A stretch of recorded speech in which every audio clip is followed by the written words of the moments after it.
The month was brutally tough. James lost his job and we struggled to make ends meet.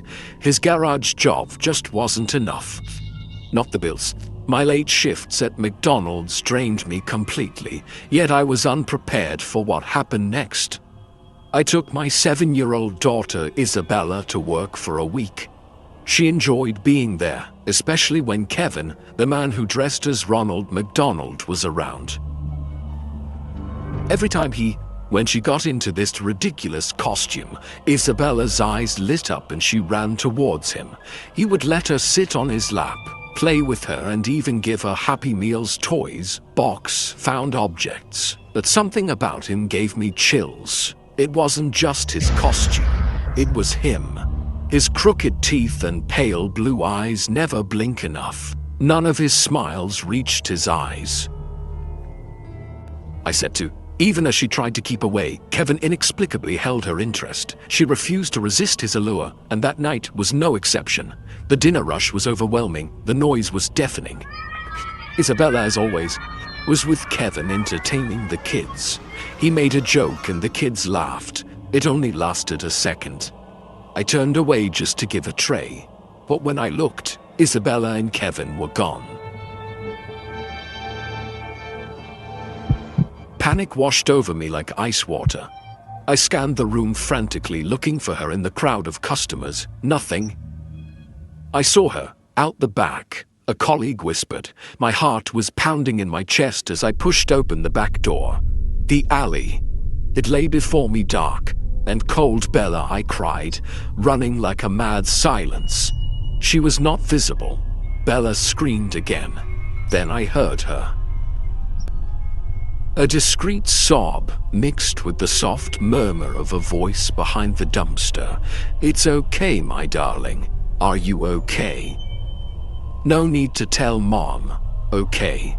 She'd worry about nothing, Kevin. I froze, my heart pounding against my ribs as I approached. These words chilled my blood, and all my fears about this man came to the surface. Isabella sniffed, but all that blood. It's all over my dress. Mom's gonna be mad. I rushed to the dumpster, my mind filled with the worst nightmares imaginable. I turned the corner, and there they were. Isabella sat on Kevin's lap, her dress stained dark red. She was crying, and Kevin was holding her, his hands covered in blood. I saw red. I didn't think. I grabbed a rock and threw it at him. The force of my fear and anger pushed me forward. You monster, I shouted, throwing myself at him to pull Isabella away. I knew he was a pedophile. Kevin barely flinched when the stone hit him. His pale blue eyes stared at me, big and shocked, but still with the same unsettling calm. Michelle waits. Did he start? But I wasn't listening. How could you do that to a 7-year-old? I shouted with shaking hands. Get away from her. At that moment, some employees ran out, attracted by the uproar. They are frozen looking at the scene. Blood, Isabella crying, Kevin Asila with this strange and indecipherable expression, getting angry little by little. Follow me, Kevin growled as he dragged me behind the dumpster. There was something small and furry lying on the ground in a pool of deep blood. A raccoon. He attacked me, Mama Kevin. He saved me heroically. I felt the weight of the world crush under my feet. My breath caught in my throat as the harsh reality hit me like an overwhelming wave of guilt. Kevin, he saved me. Girl, I truly and completely. I staggered back, my hands shaking, the stone slipping from my hand. My mind raced uncontrollably, trying to piece together what I had done, what I had thought. I struggled to comprehend while stammering in a broken voice. I noticed Kevin's eyes softened as he looked at me, and he gifted me that same crooked yet endearing smile. The one I had detested deeply in the past.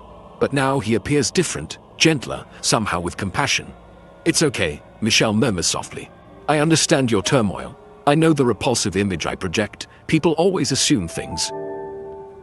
I felt like an idiot, imperfect, imbecile. I had judged him. I hated him because of his looks, because he made me uncomfortable, and in the end, he was the one who protected my daughter when I wasn't paying attention. "I'm sorry," I whispered, my voice barely audible. Kevin smiled again. "No need to apologize. I would judge myself too if it were my child." That night, holding Isabella close to me, I realized how deceptive appearances are. Sometimes the individuals who seem the most intimidating possess the capacity, who save you. And sometimes the ugliest things are just a shadow of ours. My personal fear I profoundly had. Always heard the rumors about this old building, how people said it was cursed, haunted by suicides from years ago when it was an office complex. But it's 2024 and I was working at McDonald's, not on a horror movie set. Yet that night changed everything. It was a Tuesday. The unsettling death of tranquility, as usual. I texted my close buddy Ryan, inviting him to drop by. Both of us were scraping together a living, barely making ends meet. On several nights I worked additional hours to ensure we could share dinner together. At McDonald's, the nights dragged on and time wore into the late hours. And no sign from him. I was behind the counter scrolling through my phone when I saw a shadow approaching the door. Finally, Ryan. I decided to trap him by crouching behind the counter, ready to pounce and scare him as soon as he walked in. The bell above the door rang softly when she opened. I held my breath tightly while nervously anticipating any indication of movement. Yet nothing came, no footsteps, no sound at all. Seconds rolled by endlessly in my mind. 5, 10, then 15. Still nothing. "Ryan," she whispered softly as she cautiously peeked over the counter. The room, now eerily abandoned, revealed no presence. The door had shut, but it allowed no one inside. A cloud of uneasiness enveloped my heart, descending heavily, suddenly. I slowly rose to my feet, moving with deliberate intent as I scanned every inch of the room. Perhaps they were mocking me, ridiculing me through hidden laughter. That had to be the explanation. Determined, I circled the counter, meticulously inspecting each table and even approaching the bathroom door for answers. "Ryan, seriously, how could this be? Funny?" No answer. Just the muffled hum of the machines and the weight of the empty restaurant weighing on me. Then, out of nowhere, there was a loud crash outside. My heart leapt and I rushed to see what had happened, fearing the worst. What if Ryan gets hurt? The parking lot was empty, but a trash can lay on its side, the metal twisted as if something had fallen on it. I froze, staring at her. There was no one around, no car, no wind, no reason for her to be knocked over like that. I hadn't even heard a footstep. As I was about to go home, I heard someone call me. "Stacy." I turned to see Ryan running towards me, breathless and pale as a ghost. He grabbed my arms, eyes wide with fear, and looked around desperately. "You have What?" I saw someone jump, Stacy, from the roof, right there. He pointed to the top of the building, his voice trembling. I followed his gaze to the roof, but there was no one there. "There's nobody up there. Ryan, you're freaking me out." Am I serious? Someone jumped off the roof. They should have fallen here. His look told me he wasn't joking. I glanced at the trash can, the dent in the metal. I'd heard the noise too, but I didn't want to believe it or tell Ryan about it. "Let's go back," I said, pulling him toward the door. It must be just suddenly, a figure moved in the reflection of the window behind us. I froze. We turned around, but the parking lot was still empty. Nothing. I locked the door behind us, trying to convince myself it was my imagination. When Ryan looked toward the kitchen, was Ramon still there? His voice was tight, as if he was trying to stay calm. "No, he left an hour ago." "Why then, who else does the night shift, Solomon?" "Nobody, just me. I swear I just saw someone come into the kitchen." I turned to look at the knotted stomach. The kitchen door swung slightly as if someone had just passed by. It could be one of his kids. They get high and steal burgers at night, but something wasn't right. The air seemed strange, unhealthy. I went into the kitchen, but no one was there. Ryan followed me, also puzzled. Suddenly the fryer started on its own. Oil bubbled violently, and I jumped back as my heart raced madly. What? It happens. I didn't answer, too busy watching the fryer as the heat rose, smoke escaping from the oil, and at that moment a loud noise echoed through the kitchen. The spatulas and metal bristles started falling off, crashing to the ground. "Stacy, we need to get out of here." Ryan was already backing away, his voice trembling. I ran to the fryer to turn it off, but the buttons wouldn't respond. Not when before. I walked away. The lights are flickering. I held my breath. In one of those flashes, I saw anything, anybody. At the entrance to the kitchen, a tall, dark figure was watching us. The lights came back on. She was gone.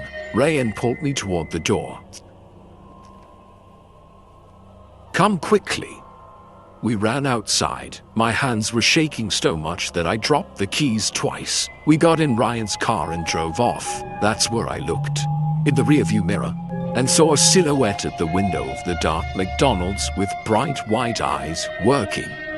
At night at McDonald's always had something strangely quiet. There was not much activity after 0 or show.